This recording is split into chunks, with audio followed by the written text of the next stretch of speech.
Hello. So today I am just really tempted to pull a full moon read. I'm really drawn to these mystical shaman oracle cards. So tomorrow we have the moon full, so at its peak of activity. Woo!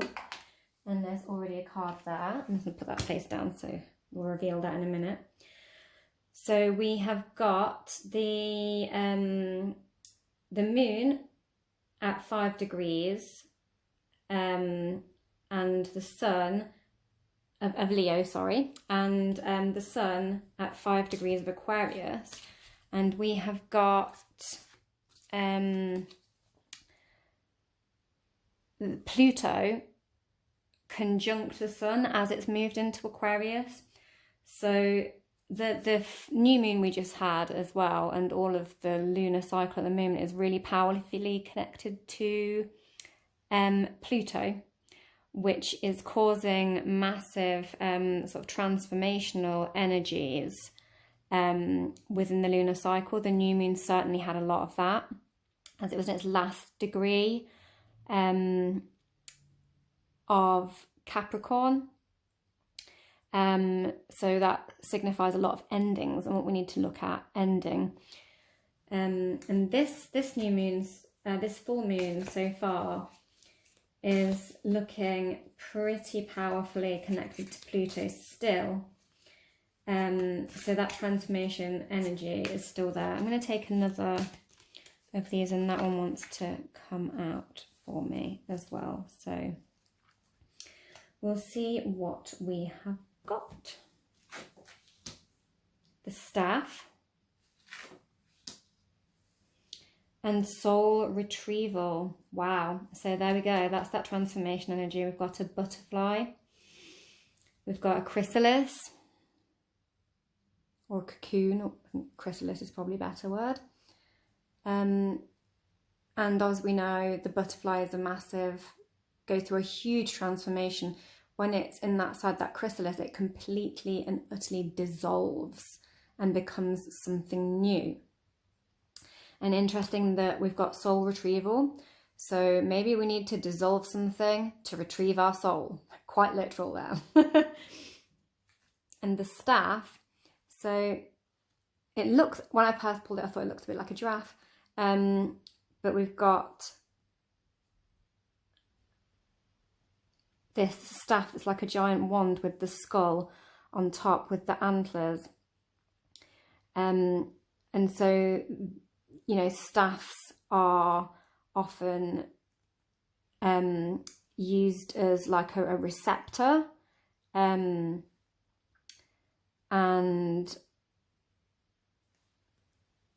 so energy may sort of travel down the staff or out of the staff. It's sort of used as a conductor. That's what I'm looking for. I was struggling to find the word for myself. So conducting some kind of energy is what I'm getting from this, you know, like with a wand. Or, you know, I'm thinking, like, I don't know if you've seen Lord of the Rings, but I'm thinking of Gandalf when he like stamps his wand, his big like walking stick thing down, his staff down on the ground, and he's like, "You shall not pass." But also you've got the wand where, you know, people kind of wave the wand to zap the energy out of it. So I've got like powerful conductive energies, like we're conducting something here. We're like a channel of energy, a direct line, which is quite interesting that we've got that, we've got quite a lot of squaring and conjunctions going on surrounding this full moon. We've got Pluto conjunct the sun in Aquarius, and the sun and moon are like, you know, opposite each other at this time. So they're in a direct line across from one another. We've got, so we've got the moon, over here at 5 degrees of Leo, and we've got the sun over here at 5 degrees of Aquarius, and we've got Pluto here. So that is, you know, a direct line of energy of them activating one another. And so that Pluto energy and that is all sort of coming in. That's what I'm getting from that.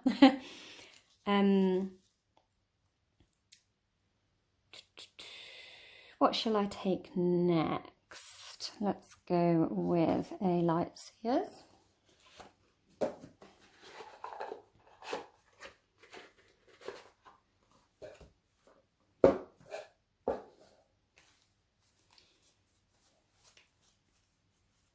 So, what can we expect energy-wise to be conducting, and what can we expect to be retrieving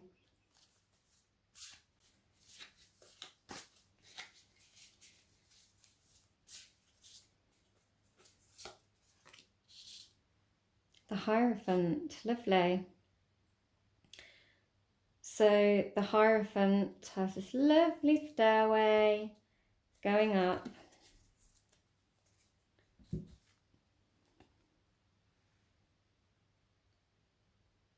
to, I don't know if you can see the pattern at the top of there, all those lovely leaves. It's making me think of like it's a mandala, but it's also making me think of the tree of life, and we've got the light there. And it's card 5, and where have we got these degree points but at 5 degrees? And I'm noticing, obviously, we've got this staff going up to this point here, and we've got these stairway going up to this point here. The Hierophant as well is a very spiritual card.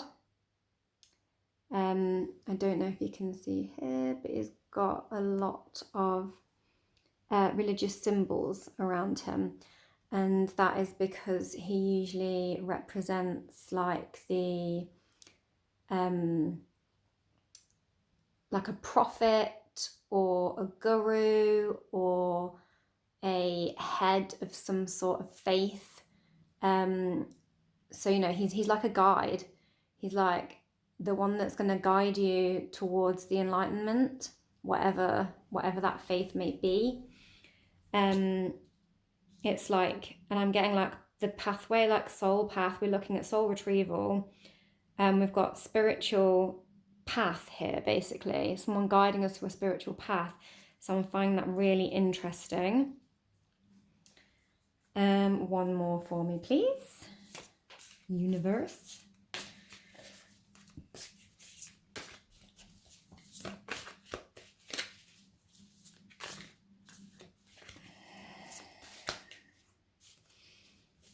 Oh, the cards are feeling very messy today.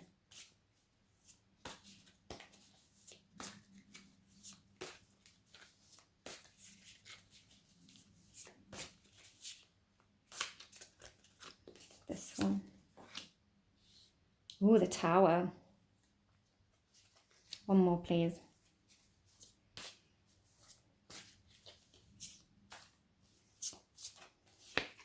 This one.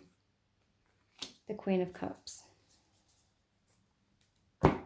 Okay. So don't all quake in your boots at the Tower. So the Tower, we've obviously got the tree sort of being hit by lightning. Poor little squirrel, his little nuts are getting blown right out of the tree. And you've got all these butterflies again. Where have we seen butterflies elsewhere? But on this soul retrieval card. So the Tower is a transformation card. It's because, you know, it's a destruction card in a way. It's bringing everything down. It's the destruction of the old. But once something old has been destroyed, you know, we have to build something new. And I spoke at the beginning about the transformational energy of Pluto. So Pluto, you know, it moves. It takes a long time to transit. People have been sort of referring to the current transition of Pluto into Aquarius as the dawning of the age of Aquarius. And by 2025, it's going to station there. It's been in Pisces for like a long time. And before that, you know, like, I think Aries, I can't remember properly, the order of the zodiac and what it's been traveling through. But it's, you know, it sits, it takes a long time to transit, and it stays in a sign for about 20 years at a time. And so the last time it will have been in Aquarius, you know, no one's alive. No one's in existence when it was last in Aquarius. So it's done like a full circle, and back to Aquarius from wherever it last was. And it has a generational effect on each sort of the because it moves roughly every 20 years. Like everyone sort of born in that 20 years will, you know, carry that sort of plutonic energy of that era.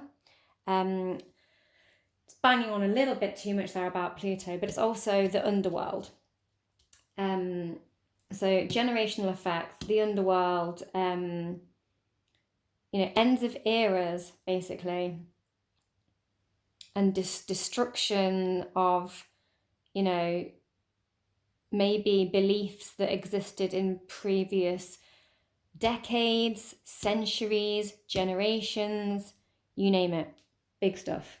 Big timelines.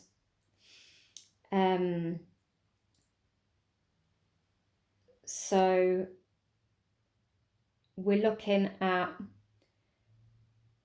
what needs to change, what needs to be let go of, what needs to be, we talked about it dissolving earlier, what needs to be dissolved to move forward, to retrieve our soul, maybe as a society, because it can be quite a societal energy. So Aquarius, I don't know why I'm pointing at this. It's quite an Aquarian stone that I associate with Aquarius. That's probably why I'm pointing at it. It's rainbow fluorite. But it Aquarius is that collective energy, and the sun is conjunct Aquarius the sun's just moved into Aquarius with Pluto, and that's all connecting as one big energy. It's quite big. And so, you know, just looking at the dissolving of collective, societal, generational epicness stuff. And then we have the Queen of Cups. I love the Queen of Cups. How peaceful does she look? She's just like in her Zen bath there, floating a little cup, floating her little crown. She's like, I don't even wear my crown on my head. I wear it on my aura. She's got all this water like shooting out of her fingers. So she's sort of below the surface. The water here is very still, but she is calling up its energies with her feelings, with her intuitions. She's very Neptune-y. There is some big stuff going on with Neptune, I think in February. And you know, that's a Piscean card really. So maybe we're looking at going into that Piscean February time of year. That's what's coming up for me when I don't claim to be able to pull timelines. I don't think that's possible, but that's what I'm feeling off of it, just because that's what's coming up for me. And so it's telling me about going into our intuition and feeling our way through it, being calm, being still, you know, finding that stillness in our soul, and feeling into whatever we need to feel after there's going to be, you know, some big endings occurring. That's going to strike up a lot of feelings. And, you know, we need to sit in them and allow ourselves to be sat in them, basically, not shove them down, not ignore them, because when we don't process our feelings, you know, they just come back round on another loop at another point to bite us in the ass. So whatever is, you know, being destroyed, whatever is coming to an end, whatever big generational thing is coming to an end for us, we need to really sit and process those thoughts, those feelings, not those thoughts, those feelings properly. Okie dokie. What do I want now? I want an archetype card. Let's take one of these, and I'll take an everyday witch. Oh, there's one still in the box. I'm tempted to take the one that's still at the bottom. The Destroyer. So yeah, we've had that before. Just in case that pack wasn't shuffled properly from last time I used it, I'm going to pull as another one. But I do shuffle them before putting them away. I don't just put them back in the very same order. But that is looking at the Tower again. Same sort of energy. And you know what? Last time I pulled this card, I noticed how the eyes look like the wolf, actually. And this is the wolf moon. The other name for this moon is the wolf moon. So that's really interesting. One more, please.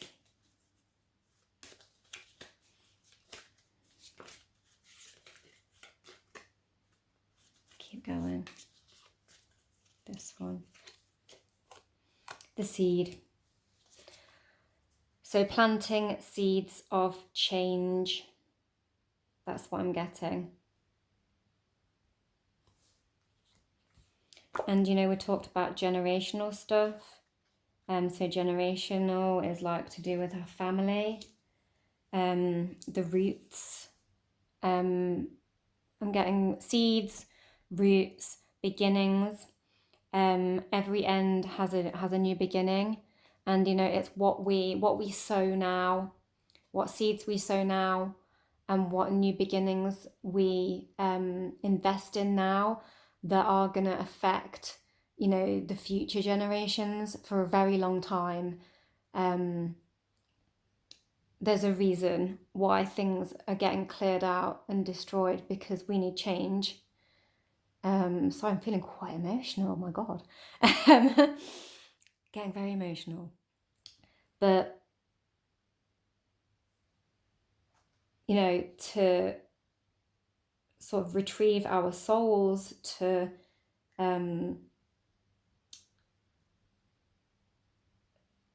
become enlightened, to process all these feelings of what has been, and maybe what shouldn't have come from the past, the difficulties we've had for centuries, possibly, that's, you know, affected, like, you know, all the decisions that have been made by centuries and centuries and centuries of relatives, of people, of rulers. You know, we're sat in those decisions now. You know, every decision we make now, it has an end result, and it impacts the future, our children, our grandchildren, etc., etc., and the societies of the future. So, you know, take note of, you know, what you did not like about what has been dissolved, and how can we not go there again. So how can we change this? What seeds can we plant so this, you know, doesn't, certain things that are impacting us negatively now, that we want to move past in the future, that we don't want to burden the rest of the generations with. What do we need to do now to change that? What do we want for our future selves? What have we been denying ourselves the last several decades, depending on how old you are? What have we been denying ourselves? how have we maybe clung to things that make us feel safe that aren't good for us? How have we held ourselves back? You know, this full moon is a Leo full moon. And Leos, they're proud and they go for what they want. They're a fire sign there. They take action. It's rah, here I come. That wasn't a very good roar. Rah, that's better. Here I come, yeah? And saying that, we've got... I'm going to take... while I blather on, I'm going to shovel... Oh dear. Shuffle the... Shuffle the witches, not shovel the witches. Everyday witch. We've got under this full moon as well, we have got, sorry, card's almost flipping, thought it was going to go, but it didn't. We have got Chiron in Aries, which is, you know, the warrior. Chiron is the wounded healer, so things that need healing. And that's conjunct the South Node in Libra, so finding balance through healing. What actions do we need to heal? That's that vibe. Then we've also got, what was the other one I'm thinking of? It's oh, there's our card. Don't fall. There we go. So I'm going to wait before I flip it over. So we've got Mercury and Mars conjunct something or other. Squaring the South Node in Libra. So whenever there's a South Node energy, that's like what needs to be balanced for us to move forward, basically. And because Mercury and Mars are squaring South Node in Libra, Mars is action, Mercury is talk, it's communication, and obviously we've got it all happening in, you know, opposite Aquarius, this Leo opposite Aquarius. So Leo is a very active, fiery sign. Mars is an action planet. And then we've got Mercury, which is a communication planet. It's sort of air signy, and that moon is opposite the sun, which is in Aquarius, which is the collective energy. And then we've got this this squaring of Mars, so the talking and the action, the South Node. So this is all going on under this full moon. So we need to be, you know, what actions do we want to make? What actions do we need to clean up? What are our next ones we're going to take? So there's lots of action energy going on with these fire signs and these fiery planets. And, you know, talking, communication is an action as well. And so, you know, what are we going to say? Are we saying what we're doing? Are we walking our talk? Are we talking our walk, kind of thing? What have we got? Whoa, this came up before. Meditation for creativity. This came up in my last reading as well, and you saw how well I shuffled those cards. But it's that fire energy again. Fiery moon. It's a fiery full moon. So we're going to meditate like the Queen of Cups and process our feels and plant our seeds. Maybe we did this on the new moon in Capricorn. Maybe we've already done this work so that we can fire out our passions and, you know, our intentions, our positive changes for our future, for everybody's future, you know. And creativity, what are we creating? What do we want to create for ourselves and for the generations to come? I'm just going to look as well, because I got that February energy coming up. I'm just going to look in the moon diary when the next new moon is in February and what sign it's in. February. Where are ya? we're in February here now. So the next new moon, oh, how funny is that? It's in Aquarius. So that's the collective energy again. And that new moon is on the 9th in the UK. And obviously Aquarius is the water bearer as well. So we've got that watery energy. It's an air sign of communication, but it also has that that water energy of being the water bearer, of flushing things through, of cleansing, of clarity. Okie dokie. Hope you liked the reading. Don't forget to like it. I hate saying this, it makes me cringe. But you know, it does help the collective. And as we're in Aquarius season, you know, getting the messages spread to the collective is quite appropriate. That's my doorbell, so I'm going. Bye.